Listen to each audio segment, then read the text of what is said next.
All right, so here's what's going on. I am very happy to welcome Matthew F. Delmont to my podcast, who is the author of this fantastic book, Half American, The Epic Story of African Americans Fighting World War II at Home and Abroad. I've been looking forward to having him on the show for a long time. We had a great conversation, and this is a story that you need to know. I didn't learn it in high school, which is actually pretty freaking lame, so I'm glad I got a chance to talk to him. I'm going to share it with my students.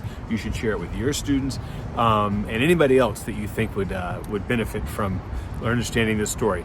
Learning about World War II from the perspective of Black Americans really changes a lot of the dimensions of this fight. So have a listen, and let me know what you think in the comments below. Be sure to subscribe, because if you do that, you'll be doing the right thing. All right, peace. That means we're on, Matt. It's nice to see you. Thanks for coming on, man. Yeah, thanks for having me. Happy to be Yeah, here. sure. Yeah, good. So listen, I've got your new book here, Half American: The Epic Story of African Americans Fighting World War II at Home and Abroad. And I have reviewed this on my website, and I have reviewed it on my YouTube channel. And for those of you who have seen it, you know that I really, really like this book. This is an excellent book. There's a couple of things that are going on here that I think is the reasons why I particularly like this book. First of all, it's accessible. I think, and I don't want to throw my academic friends and colleagues under the bus, but sometimes I think academics have a tendency of writing things that are inaccessible to the general public, with esoteric language and jargon and various other things. And you seem to avoid this completely. And I love the tone of the book. And I love how your well-read, history-loving member of the general public will be able to grasp this and understand it and be able to engage it. And so I love that. And secondly, what I love about this is a story that you don't hear very much. And it's a story that, I think it's coming out more these days, especially in popular culture. With black servicemen and women during the Second World War. Recently, I just watched Masters of the Air on Apple TV, which was is sort of the third in the series of the Spielberg Tom Hanks collaboration World War II common fighting people. And there's a great Tuskegee Airmen section of that, which I thought was pretty good. And Tuskegee Airmen are interesting, and people have talked about the Tuskegee Airmen before. And so it's a great story to combine. But I'm interested in how you were drawn to the subject to begin with. I always ask all my historians who come on the show what draws them to study this particular element, this particular group of people, in this particular conflict. So I'll let you take it from there. Awesome. Well, Keith, thanks so much again for having me on. And I'm really glad that you liked how the book was written. It was definitely my aim to try to write this for a general audience and make it accessible and really let the story lead, not get caught up in too much of the jargon or other things that are out there, but really kind of focus on the story, because it is an amazing, amazing story. So in terms of what led me to the book, it actually grew out of the last book project that I worked on. That was a digital book project called Black Quotidian: Everyday History in African American Newspapers. And listeners can actually find it for free online at blackquotidian.org. It was published by Stanford University Press, but just as an online project. For that book, I was looking at these historical Black newspapers, papers like the Chicago Defender, Pittsburgh Courier, at different points in the 20th century, try to get a sense of how those newspapers were covering history as it unfolded. When I was looking at those papers from the 1940s during the war years, I kept coming across pictures and stories about the more than 1 million Black men and women who served in the military during World War II. These weren't famous people. These were average people from Minneapolis, from Chicago, from Los Angeles, from New York. And there'd be just these pictures and little profiles of soldiers from our town, talking about the men and women who were serving in the military. Now, like you, I'm a teacher. I've taught about this topic in the classroom for more than a decade, but I'd never seen this many examples of Black men and women in uniform during World War II. And it was really that experience of coming across all these stories made me curious. I wanted to know what more there was to the story, because these were names and stories that I wasn't teaching in my classroom. They weren't in our textbooks. And so I want to get a sense of, if you looked at World War II from the Black perspective and tried to get a better understanding of what the war meant for average Black Americans, what would that story look like? And so it was really that curiosity that led me to the research that resulted in Half American. It was about 7 years ago I started the research that ended up resulting in the book, but it was for me that really the experience of seeing these names, seeing these stories in Black newspapers, and then trying to tell the story from that perspective. I'm a Civil War historian, and one of the things that I focus on when I talk about Black service in the Union Army during the Civil War is the recruiting efforts.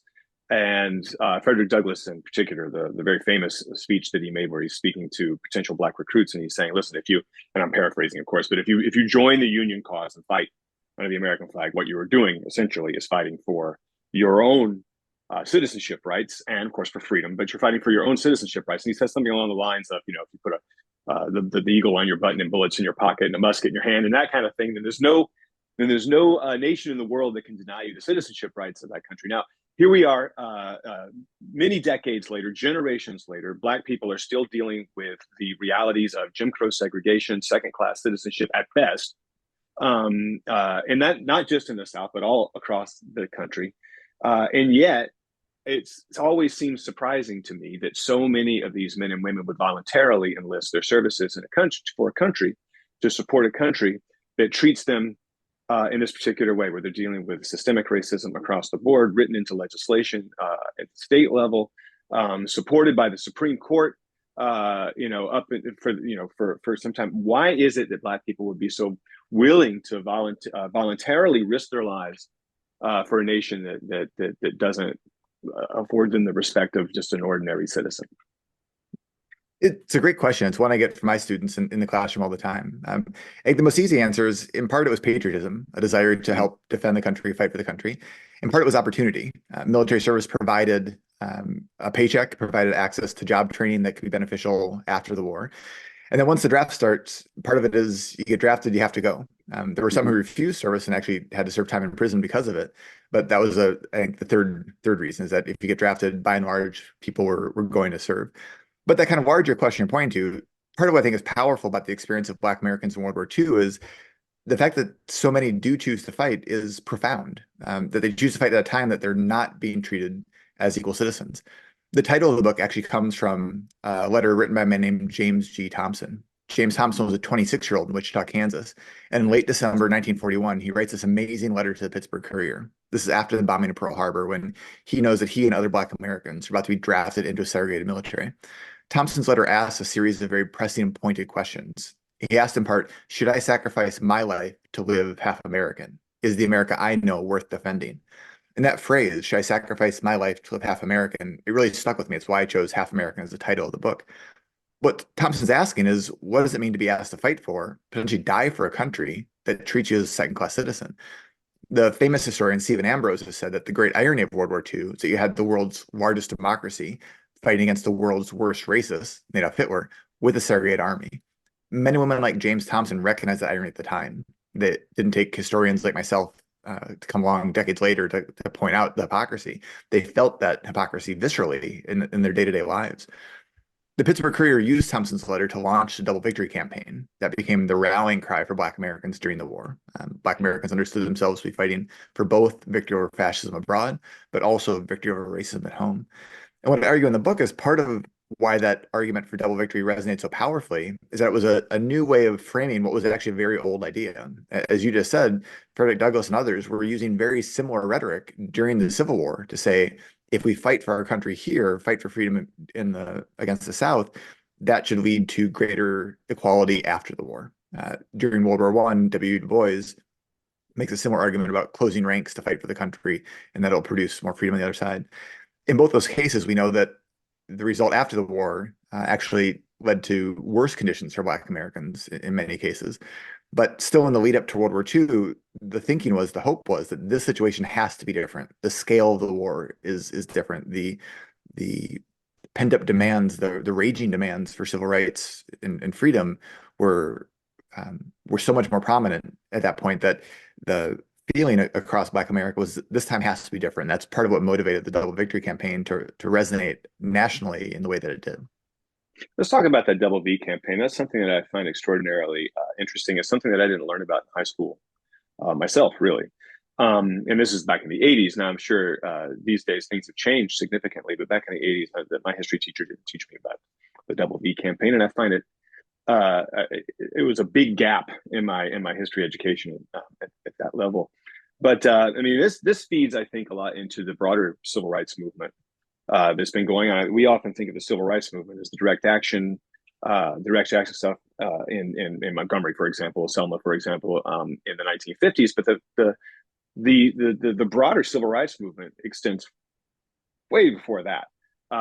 Early in the 20th, I mean, well, really during Reconstruction, but really getting moving early in the 20th century with the Niagara movement, various other things, and the efforts, the legal efforts by the NAACP, et cetera, for desegregation, and that. How does the Double V campaign play into this broader civil rights movement? I think part of what's important about the Double Victory campaign and World War II more broadly is that I'd say the infrastructure for civil rights gets built out during the course of the war. Obviously, Black Americans have been fighting for freedom well before World War II, and they keep fighting after World War II. But part of what happens during the war is that you have the NAACP in particular starting to form branches all across the country. One of the people I talk about in the book is Ella Baker, one of the pioneering grassroots activists. She's well known for her work in the 1960s with SNCC, the Student Nonviolent Coordinating Committee. But during World War II, she was the head of branch membership for the NAACP. She was traveling all across the country, helping to organize local people to form chapters of the NAACP to be able to fight for issues that matter to them and their communities. She held a leadership training workshops to help train people to be leaders in their community. One of the people who attended those workshops was Rosa Parks in Atlanta in 1945, fully a decade before the Montgomery bus boycott. And Ella Baker was wildly successful at her job. When you look at the stats, the NAACP went from being a relatively small organization that was clustered in the Northeast to being a truly national organization that had chapters and members all across the country. Part of what that meant is that they had more dues-paying members to be able to fight larger, more complex civil rights cases coming out of the war. And so if you're to picture it as a map of the United States, now you have pinpoints all over the country of different organizations. Beyond the NAACP, there's also the March on Washington movement that was headed by A. Philip Randolph, one of the most powerful labor leaders in the country. He was the head of the Brotherhood of Sleeping Car Porters. In the summer of 1941, before the United States officially enters World War II, Randolph threatens to lead 100,000 Black Americans to march on Washington, D.C., unless President Roosevelt agrees to desegregate the defense industries. It was an incredibly bold call at the time because no one ever threatened to lead a major march of Black Americans at this scale before. Randolph eventually agrees to call off the march in exchange for an executive order that President Roosevelt signs that, at least on paper, does open up the defense industries to more Black Americans. But part of what that March on Washington movement does is helps to prove the power and dynamism of Black political activism. It shows Black people all across the country that if they work together to fight for their rights and to do that vocally and actively, that they can influence federal officials, influence the White House, influence the president to finally pay attention to them. And so under the kind of a big umbrella of the Double Victory campaign, you have this groundswell of civil rights activism happening during the war.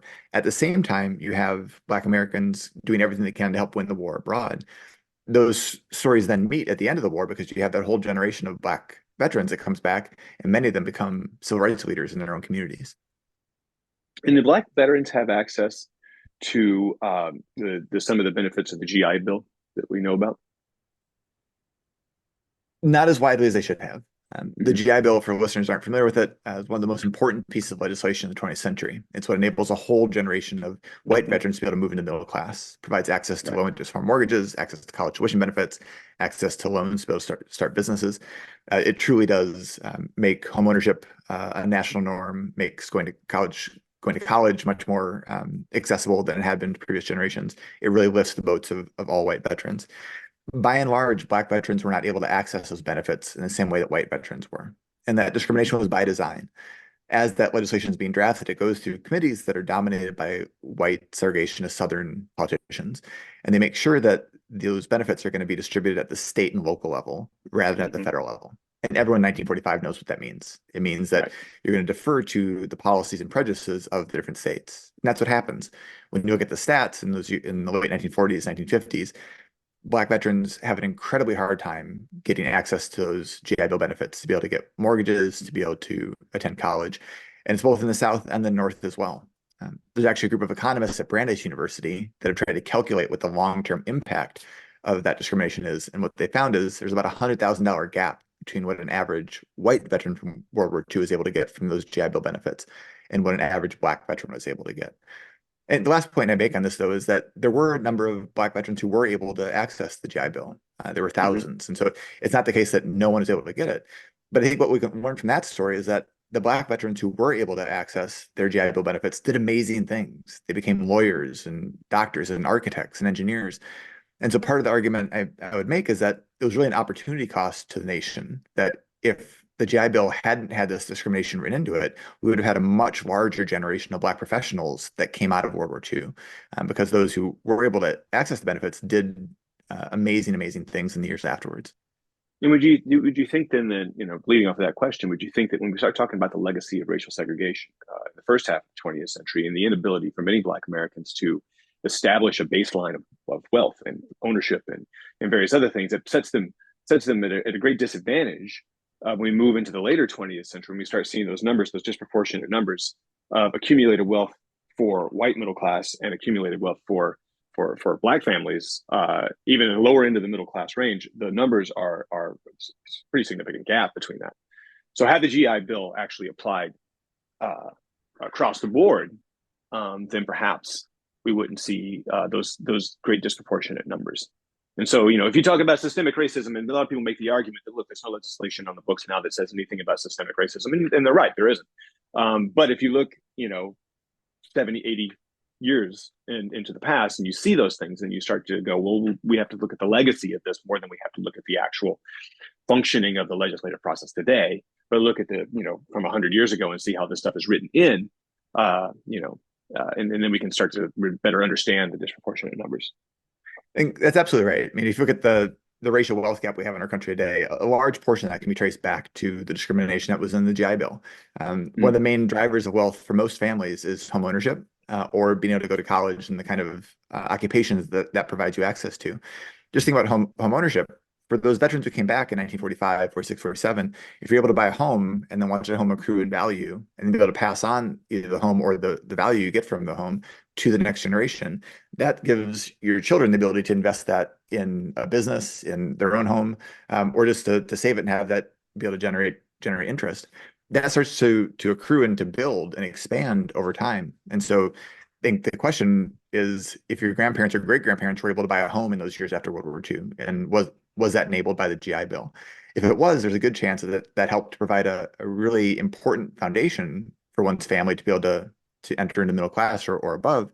For too many Black families, they didn't have that ability because the GI Bill both discriminated, but also it didn't have any provisions to address the rampant discrimination in the mortgage industry. So it didn't do anything to address the kind of discrimination among real estate agents for these VA-backed home loans. And so it was a moment when such a massive infusion of federal funds could have helped to address the inequality that exists in the country. And in fact, it did the opposite, because there was discrimination in the way that the benefits were distributed. It actually helped to widen the inequality that existed racially in the country. Let's switch gears a little bit. I want to talk about what Black people did during World War II in the service.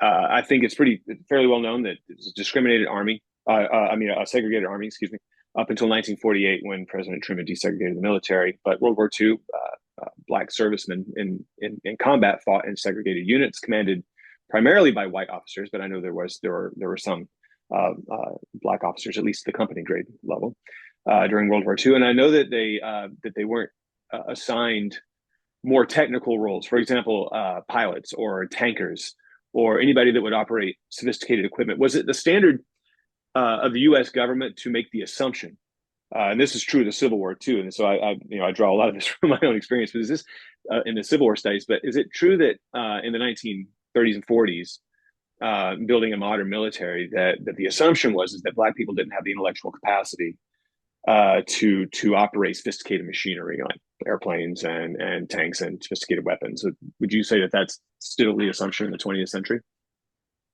That was the assumption leading into World War II. And even taking a step back, I think one of the things that was really frustrating for Black Americans in the lead up to World War II is that they knew that Black people had been part of every war that the United States ever fought. The American Revolution, the Civil War, Spanish-American War, World War I. There were 300,000 Black Americans who served in World War I. But between World War I and World War II, the military does almost everything they can to push Black Americans out of the military.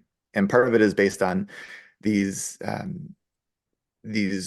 pseudoscientific ideas about the capacities of Black people. One of the documents I quote in the book is a report that was published by the Army War College in 1925 that argued that Black Americans had a smaller cranial capacity, that they were scared of the dark, that they would flee at the first sign of combat.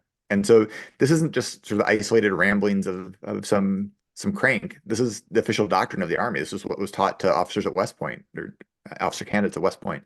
It's what informed the views of that whole generation that goes on to lead in many cases in World War II.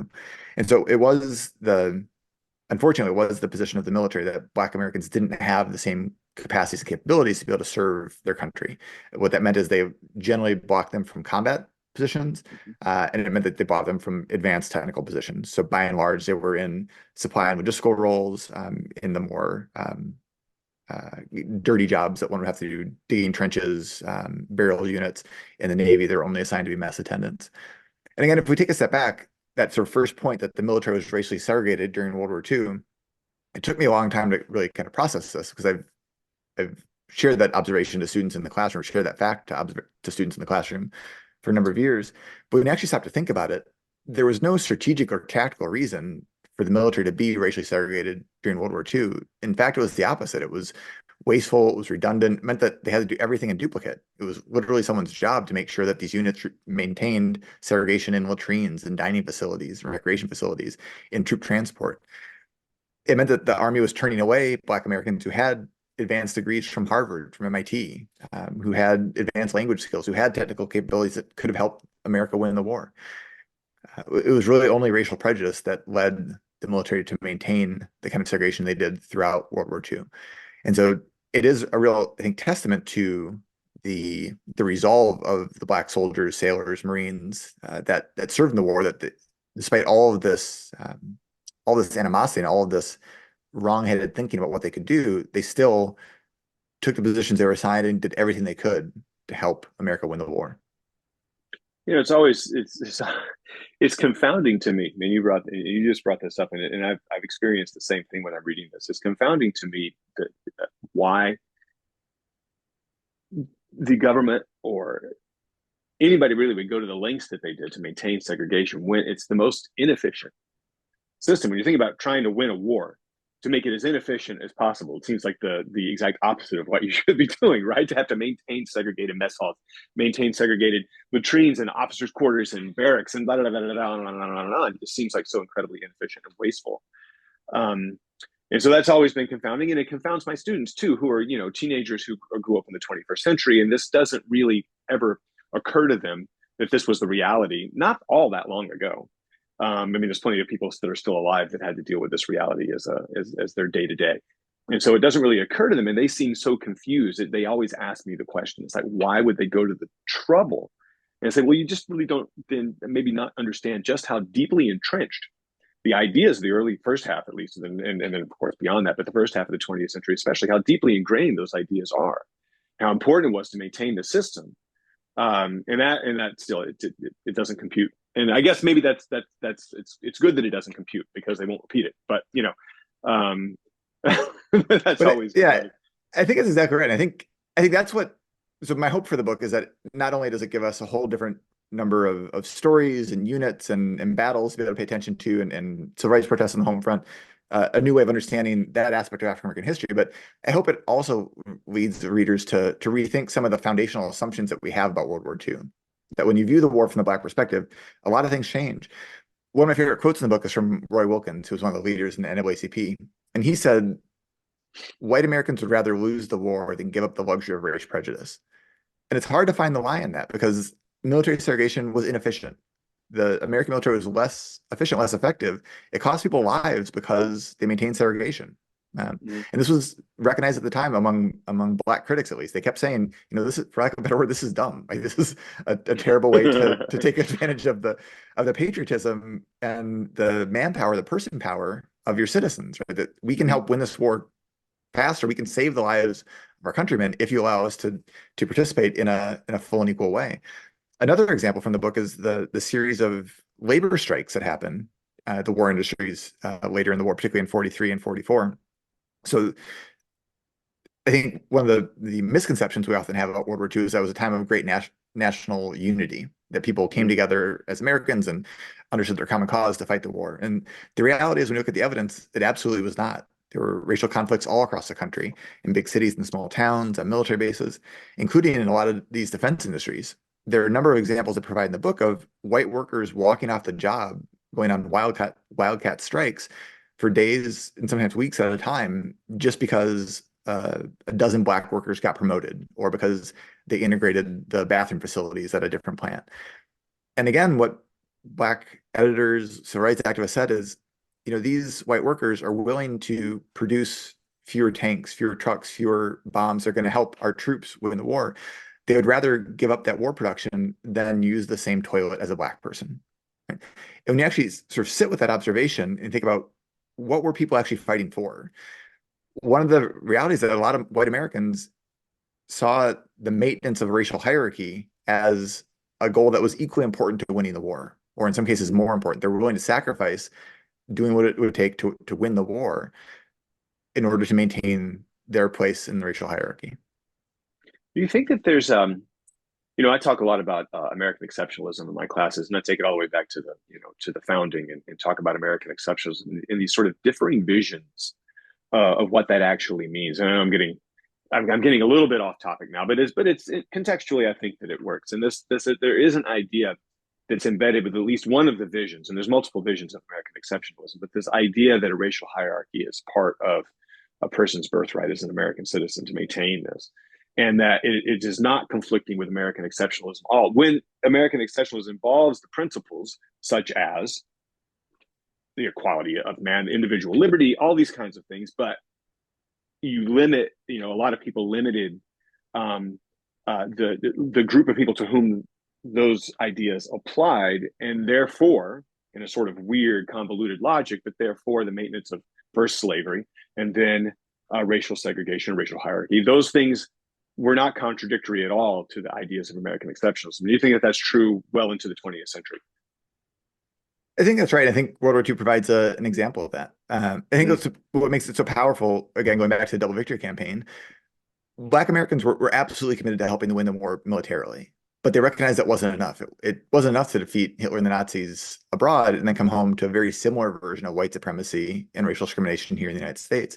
And so they're fighting for actual freedom and democracy for all Americans. But that, in many cases, put them in conflict with a lot of their white countrymen who are fighting, yes, to win the war militarily, but then also to maintain the racial hierarchy here in the United States, fighting a sort of single victory campaign. They only wanted military victory, and then they wanted to return to the way things were.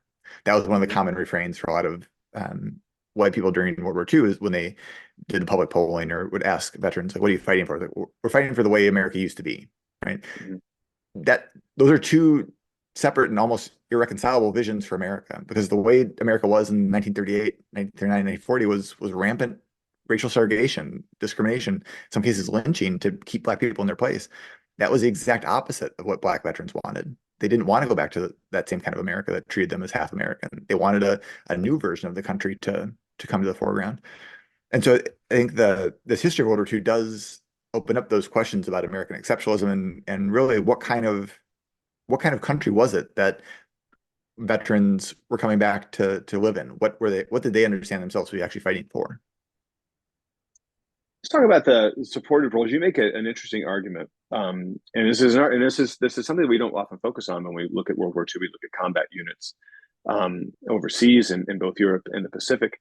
We don't often look at support roles and how many men and women were involved in support roles during World War II. And you make the argument that had it not been, and I know you can't predict with 100% accuracy, but had it not been for the supportive roles of Black Americans in World War II, then the likelihood of victory is much less. Let's put it that way. And so you make that argument, and then again, looking at this story from the Black experience in the war, it opens up an entirely new way of interpreting the cause and the goals and what it took to actually do this. And so, can you explain a little bit about the supportive roles and how essential they were, if equally as essential as the combat units? Can you explain how essential those supportive roles were?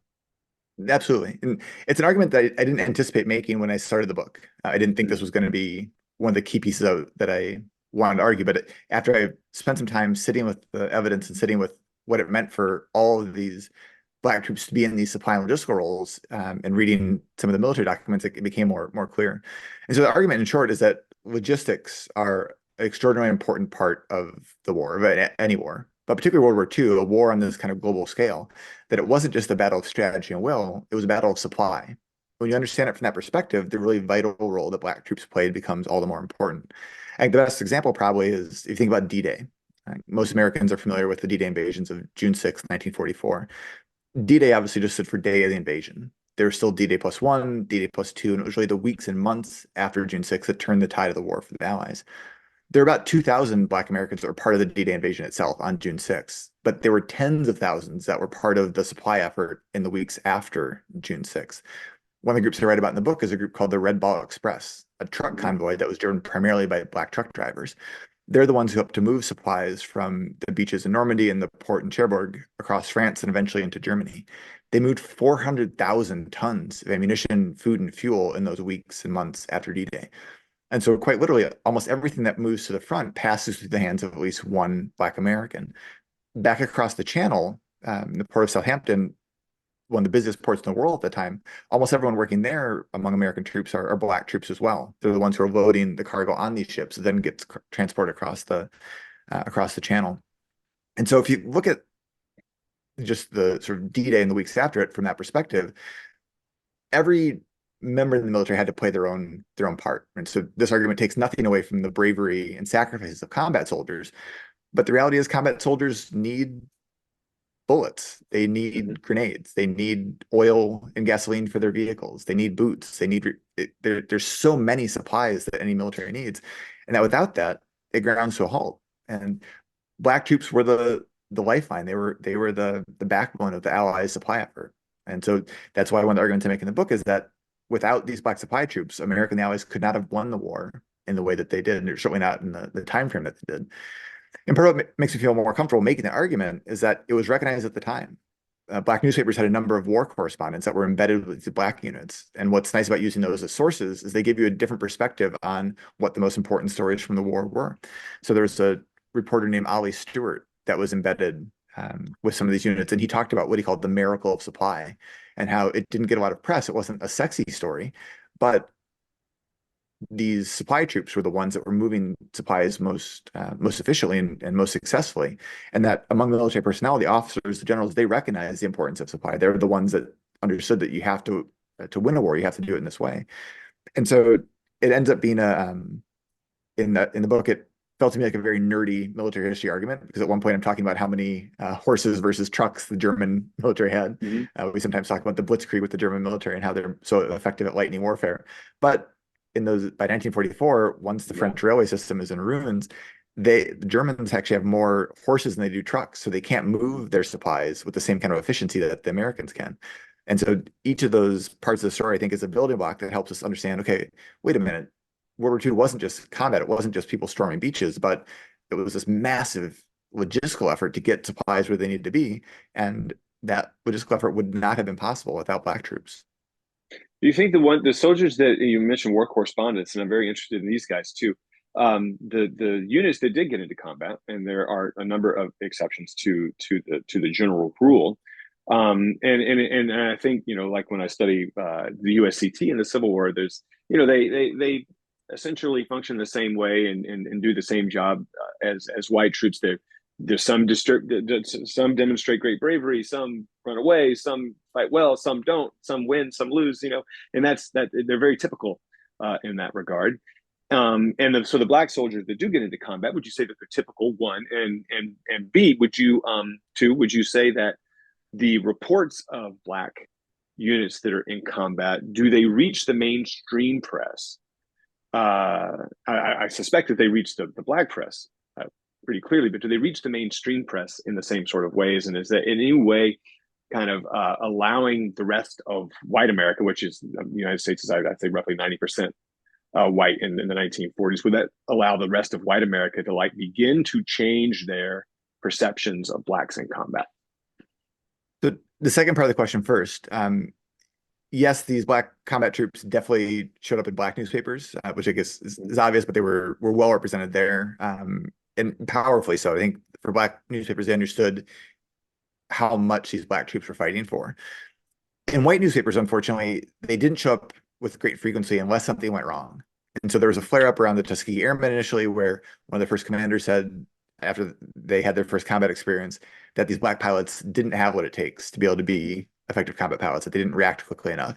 And so that ends up being kind of almost a PR battle that plays out. You have the black press on one side saying, hey, wait a minute, like they succeeded in some cases, they fell short in other cases, but this was also their first experience. Let's give them some time to see how this plays out. That goes up against Time magazine and some other reports that get published in other newspapers that are pretty harshly critical of the Tuskegee Airmen, or there are a couple infantry units black infantry units that encounter similar hostility in the white press. For other groups, they don't get the same attention that they do in the black press. So a group like the 761st Tank Battalion that was nicknamed the Black Panthers, that shows up extensively in the black press because they have war correspondents that are embedded with them. They receive only fleeting mentions at all in the white press. Similarly with the Black Marines, the Mount 4-Point Marines who fight bravely at Iwo Jima in Saipan with great acknowledgement and commendation by the Marine Corps Commandant at the time. That shows up a lot in the black press, but not much in the white press. And again, I think for us as historians, it's why, and for students of this, why it's so important to look at different kinds of sources. If you looked only at white newspapers from this era or white magazines, you have hardly any sense that there are more than 1 million black men and women serving their country during the World War II, because those stories just didn't show up there with the same kind of frequency. And so that's why it's so important to be able to tell the stories also from the black press. The first, I'm forgetting the first part of the question, was related to the combat units in some way. Oh yeah, if you found them to be typical in relation in relative to the white units. Yes, yeah. So yes, I think similar to what you've described from the Civil War, you had some units that were successful in combat, some that were unsuccessful, and some that were a mix depending on the conditions. I think in World War II, the 92nd Infantry is the one that got the harshest reporting at the time, and I think in the years afterwards, because they were in some really difficult fighting situations, and they didn't gain as much forward ground as their leaders wanted them to. But also a comparable white unit wouldn't necessarily have done any better. And when you kind of drill down a little bit, they had officers that were being rotated constantly. They had some of their white officers who were openly racist and didn't exactly engender a lot of morale or fighting spirit in their men. But by and large, the black troops were typical in terms of performance. But I think what was atypical is that to a person, they understood how much they had on their shoulders. They understood they weren't just fighting against enemy troops, but they're also fighting to prove that Black Americans could do this. Particularly a group like the Tuskegee Airmen, they recognized every time they went up in the air that if they failed, it could be generations before Black men had the opportunity to be combat pilots again.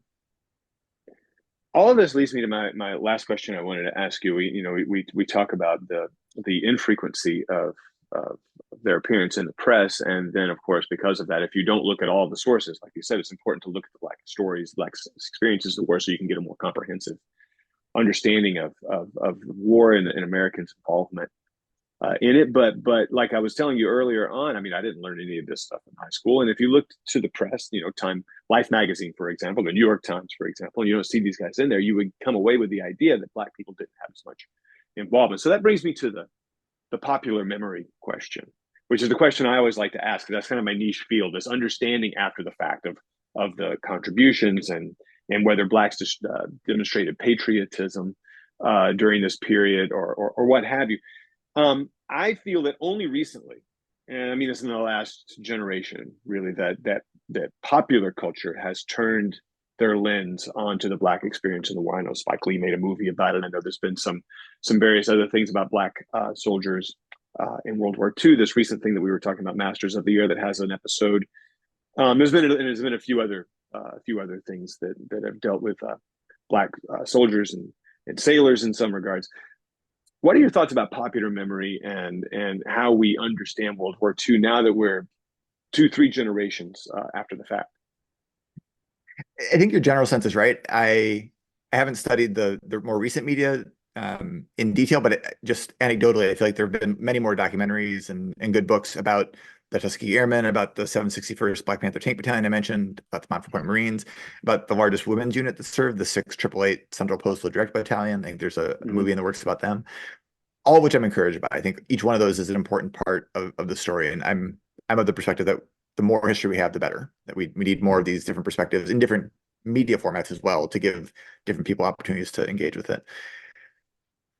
I think part of it is part of this kind of larger historical moment of trying to tell a more full and accurate version of American history. I think particularly in the last 10 years, more attention has been paid to African American history, which also has run parallel to the attacks on African American history and critical race theory, which I think is not coincidental.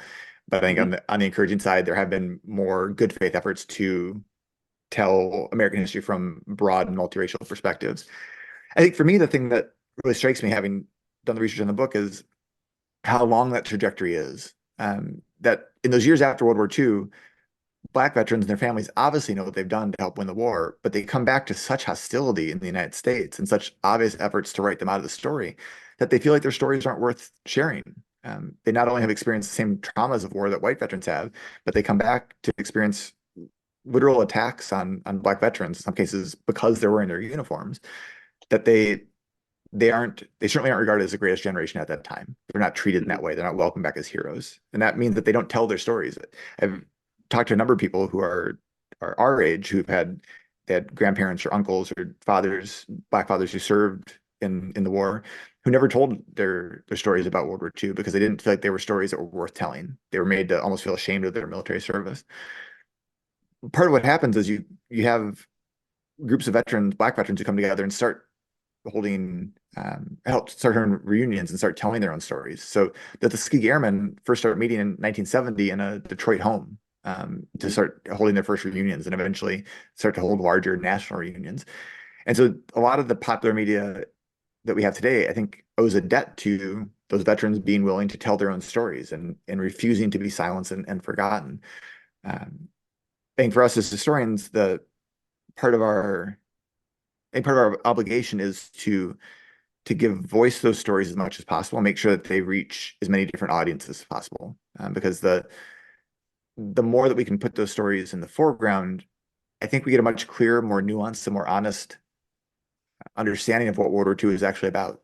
I think the greatest service we can have is having a simplified, sanitized version of World War II or of any period of history, because that doesn't give us a very firm foundation or footing to understand what happened then. And if we don't understand what happened then, we lose the ability to reckon honestly with the kind of things we're experiencing today.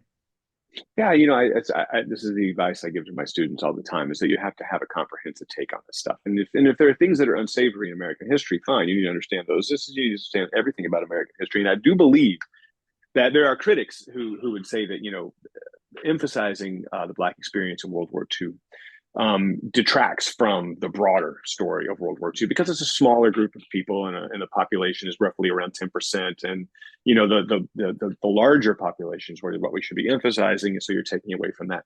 And I don't really necessarily see it as a zero sum game like this. I see it more as what you're doing is you're adding another dimension, you're adding another layer on to the analysis of this event. And so it's not taking away from one thing, it's adding to something. And you get a broader picture of the American experience, the human experience at war, which I think is a positive value added. And so, and listen, when I'm in my, I teach a U.S. history survey. I mean, I can't talk about everything. I have to make choices, as I'm sure you do. You have to make choices in your classes of what you show them and what you don't. If I can't get to something, and I always encourage them to use what I teach as a springboard for them to go and read more, to buy books, to watch documentaries, to do whatever, just to enhance what they've already learned. But Matt, I appreciate you coming on the show. This has been a really interesting conversation, and like I said, when I do my World War II unit, I'm going to have my students come and listen because I think this is great. I'm definitely going to encourage them to read the book and or at least read my review of it, but which is positive. So I'm definitely going to have them do that. But thanks a lot for coming on. I really appreciate it, man. Thanks for taking your time. Yeah. Thanks for inviting me. It was a really wonderful conversation. I appreciate it. And please reach You, out if your students have any questions. I certainly will. Thank you so much.